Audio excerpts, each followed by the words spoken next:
Kehidupan manusia adalah arena perjuangan antara keinginan dan kebijaksanaan. Kita seringkali merasa dunia berhutang pada kita. Pekerjaan yang lebih baik, pasangan yang lebih ideal, kekayaan yang lebih besar. Namun stoikisme mengingatkan, dunia tidak pernah berhutang apapun kepada kita. Yang dunia berikan hanyalah kesempatan, ujian, dan ruang untuk menumbuhkan kebajikan. Bayangkan sejenak, berapa banyak waktu dalam hidupmu yang sudah kau habiskan untuk mengejar sesuatu yang ternyata tidak pernah benar-benar menjadi milikmu. Mungkin itu harta, mungkin kedudukan, mungkin cinta, atau sekadar pengakuan dari orang lain. Kita berlari terengah-engah, meraih apa yang kita kira penting, lalu pada akhirnya dunia merampasnya kembali tanpa ampun. Dan saat itu terjadi, kita merasa hancur, kehilangan arah, bahkan menyalahkan takdir. Padahal sejak ribuan tahun lalu, para filsuf Stoik sudah membisikkan sebuah rahasia yang sederhana, namun mendalam. Yang sejati menjadi milikmu adalah sesuatu yang tidak bisa dirampas, ilusi kepemilikan. Mari kita jujur pada diri sendiri. Kita lahir ke dunia tanpa membawa apa-apa. Kita hanya datang dengan napas pertama, tangisan, dan tubuh kecil yang rapuh. Tapi begitu kita tumbuh, kita mulai mengoleksi mainan, ambisi, harta, bahkan cinta. Kita lalu berkata dengan bangga, "Ini milikku, itu milikku, aku harus menjaganya." Namun dunia selalu punya cara untuk mengajarkan kita bahwa kita tidak benar-benar memiliki apapun. Rumah bisa terbakar, harta bisa dicuri, kekuasaan bisa direbut, cinta bisa pergi. Bahkan tubuh yang kita banggakan suatu saat akan melemah dan kembali menjadi tanah. Inilah yang disebut para Stoik sebagai ilusi kepemilikan. Kita merasa memiliki, padahal semua hanyalah pinjaman singkat dari alam semesta. Krisis manusia modern. Sekarang, mari kita lihat zaman modern. Kita hidup dalam era media sosial, di mana kepemilikan diukur dari apa yang bisa ditampilkan. Jumlah followers dijadikan tolok ukur nilai diri. Barang branded dijadikan simbol status. Foto liburan dijadikan bukti kebahagiaan. Semakin banyak orang memamerkan, semakin banyak pula yang merasa kosong di dalam. Mengapa? Karena manusia modern terjebak dalam satu perangkap. Mereka mengejar apa yang terlihat, tapi kehilangan apa yang sejati. Kita ingin menguasai dunia, tapi lupa menguasai diri sendiri. Kita ingin memiliki orang lain, tapi lupa memiliki hati yang tenang. Kita ingin diakui, tapi lupa mengenali diri sendiri. Kebijaksanaan Stoik memilah milik sejati. Disinilah Stoikisme hadir. Ia bukan sekadar filsafat kering, melainkan seni hidup. Stoik mengajarkan kita untuk membedakan dua hal.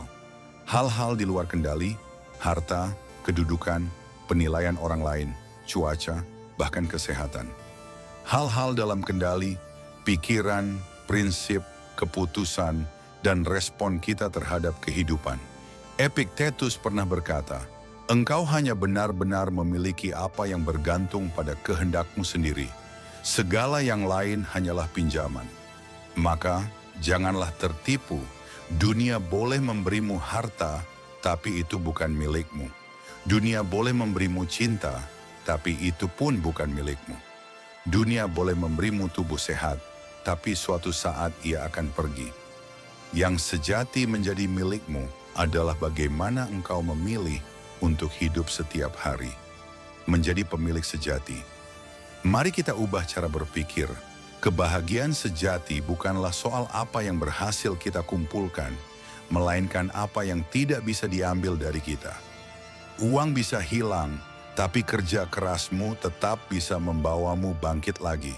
Kekasih bisa pergi, tapi hatimu bisa tetap terbuka untuk cinta yang lebih tulus. Orang bisa merendahkanmu, tapi harga dirimu tetap utuh jika engkau teguh pada prinsip. Apa gunanya seseorang menaklukkan dunia jika pada akhirnya ia kehilangan dirinya sendiri? Milikilah dirimu terlebih dahulu, sebelum bermimpi memiliki dunia. Karena jika engkau kehilangan dirimu, semua yang lain akan terasa hampa. Mari kita lakukan inovasi dalam cara berpikir tentang kepemilikan. Paradigma lama berkata, aku akan bahagia jika aku punya lebih banyak. Paradigma Stoik berkata, aku akan bahagia jika aku mampu menjaga diriku tetap utuh, apapun yang terjadi. Seorang Stoik bisa kaya, tapi tidak diperbudak oleh kekayaan. Ia bisa mencinta, tapi tidak kehilangan dirinya. Ia bisa bekerja keras, tapi tidak hancur ketika gagal. Bayangkan seorang raja yang memiliki segalanya, namun gelisah setiap malam karena takut kehilangan kekuasaannya. Lalu bayangkan seorang pengrajin sederhana yang bekerja dengan tenang, menikmati hasil tangannya, lalu tidur dengan damai. Siapa yang lebih kaya? Jawabannya jelas, orang yang mampu memiliki kedamaian dalam dirinya. Kehidupan selalu mengajarkan lewat kehilangan. Kita baru menghargai kesehatan ketika sakit. Kita baru menghargai waktu ketika usia menua. Kita baru menghargai seseorang ketika ia pergi. Namun stoikisme mengajak kita untuk membalik pandangan itu. Jangan tunggu kehilangan untuk belajar menghargai. Belajarlah bersyukur saat masih memiliki, namun tetap siap ketika dunia mengambilnya kembali. Kita bukanlah pemilik sejati, kita hanyalah penjaga sementara. Dan tugas seorang penjaga adalah merawat dengan sepenuh hati, lalu melepas dengan lapang dada. Inilah puncak kebijaksanaan Stoik, kebebasan batin. Kebebasan dari rasa takut kehilangan. Kebebasan dari rasa terikat pada hal-hal rapuh.